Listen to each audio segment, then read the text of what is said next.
ఈరోజు గ్రామీణ నీటి సరఫరా శాఖకు సంబంధించి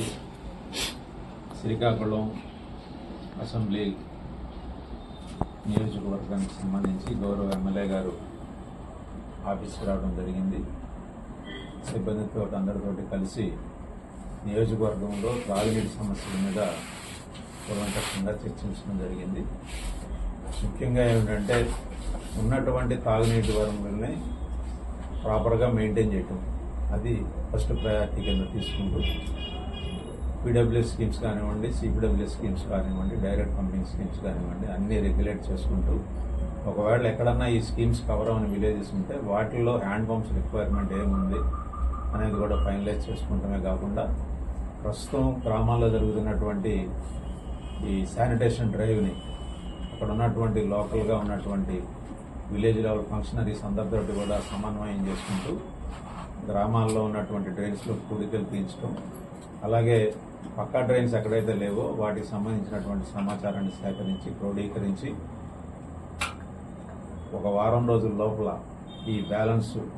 మనకి ఏమేమి కావాలి, ప్రజలకు జీవన ప్రమాణాలు పెంచడానికి గ్రామీణ నీటి సరఫరా సైడ్ నుంచి చేసే పనుల్లో మనకి ఏమేమి ఇంకా పదవులు ఉన్నాయి, వాటికి అవసరమైనటువంటి నిధులంతా అదంతా సమీక్ష చేసుకొని ఒక రిపోర్ట్ తయారు చేసి ఇవ్వాలని చెప్పి దిశానిర్దేశం ఇవాళ ఎమ్మెల్యే గారు చేయడం జరిగింది. వారి సహకారంతో ఈ పనులన్నీ కూడా సక్రమంగా పూర్తి చేయటం, అలాగే కావాల్సినటువంటి ప్రణాళిక రెడీ చేయడం చేసి వారి సహకారంతో పనులన్నీ సక్రమంగా సకాలంలో గ్రామీణ నీటి సరఫరా శాఖ తరఫున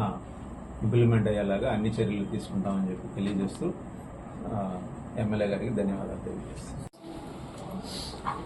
ఈరోజు రూరల్ వాటర్ సప్లై గురించి సూపరింటెండెంట్ ఇంజనీర్ గారు ఎస్సీ గారి ఆధ్వర్యంలో ఈరోజు రివ్యూ జరిగింది. గారా శ్రీకాకుళం రూరల్ మండలంకి సిపిడబ్ల్యూడి అలాగే పీడబ్ల్యూడి స్కీమ్స్ అలాగే డైరెక్ట్ పంపింగ్ వీటన్నిటిపైన కూలంకషంగా చర్చించడం జరిగింది. అలాగే ఇప్పుడు సీజనల్ మాన్సూన్ సీజన్ స్టార్ట్ అయినందువల్ల సీజనల్ వ్యాధులు రాకుండా ఉండడానికి చర్యల భాగంగా అన్ని ఓవర్ హెడ్ ట్యాంక్స్ క్లీన్ చేయించడం, అలాగే డ్రైనేజ్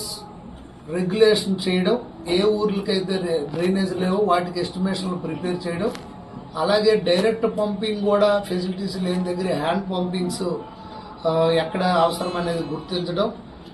అలాగే ఏదైతే మనకు సిపిడబ్ల్యూడి సాలిహొండం, నైరా, కిల్లిపాలెం ఉన్నాయో వాటిని 100% యూటిలైజేషన్లో తేడానికి కోసం ఇవన్నిటిపైన చర్చించడం జరిగింది. అదే కాకుండా జల్ జీవన్ మిషన్ హర్ ఘర్ జల్ ఇంటింటికి ట్యాప్లో భాగంగా వాటికి కూడా ఇంకా ఎక్కడెక్కడ పెండింగ్ పనులు ఉన్నాయి, దాన్ని ఎలాగ ముందుకు తీసుకెళ్తాం, వాటికి కావాల్సిన వాటర్ సోర్సెస్కి 15 కోట్లతో ఒక ప్రపోజల్, 35 కోట్లు ఒకటి, 2 crores ఒకటి, దగ్గర 52 crores ఒక ప్రపోజల్స్ తయారు చేసి ఆల్రెడీ ఉంచడం జరిగింది. అలాగే రేపు ఇంటింటికి కుళాయి ఇచ్చినప్పుడు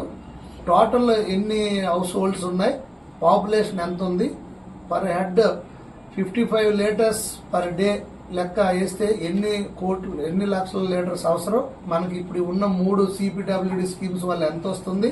ఇంకెంత మనకు అవసరం, వీటన్నిటి మీద చర్చ జరిగింది. ఇవన్నీ ఒక రిపోర్ట్ తయారు చేసుకుని రేపు రాబోయే రోజుల్లో ఇక్కడ ఒక పైలట్ ప్రాజెక్టుగా తీసుకొని కాన్స్టిట్యున్సీ మొత్తం ఈ 2 మండలం కూడా ప్రతి ఒక్క గ్రామానికి హ్యాబిటేషన్స్కి మంచినీరు వెళ్లే విధంగా మనం అన్ని చర్యలు తీసుకోవాలని నేను ఇక్కడ అధికారులకి కోరడం జరిగింది, ఇంజనీర్స్కి సూపరింటెండెంట్ కోరడం జరిగింది. వారు కూడా తక్షణమే స్పందించి వాళ్ళ దగ్గర ఉన్న సమాచారం అంతా ఇవ్వడం జరిగింది. ఆల్మోస్ట్ 70% ప్రపోజల్స్ సిద్ధమైనట్టే యాజ్ ఆన్ డేట్, మిగతా 30% 1 వీక్లో మేము రెడీ చేసుకొని ప్రభుత్వంకి ఇవన్నీ సబ్మిట్ చేసి దీనికి సంబంధించిన నిధులను సమకూర్చుకొని రాబోయే 1 or 6 monthsలో ఇవన్నీ యూటిలైజేషన్లోకి తెచ్చి మ్యాక్సిమం ప్రజలందరూ కూడా మంచినీటి సౌకర్యం కల్పించాలి. అలాగే మురుగునీరు కూడా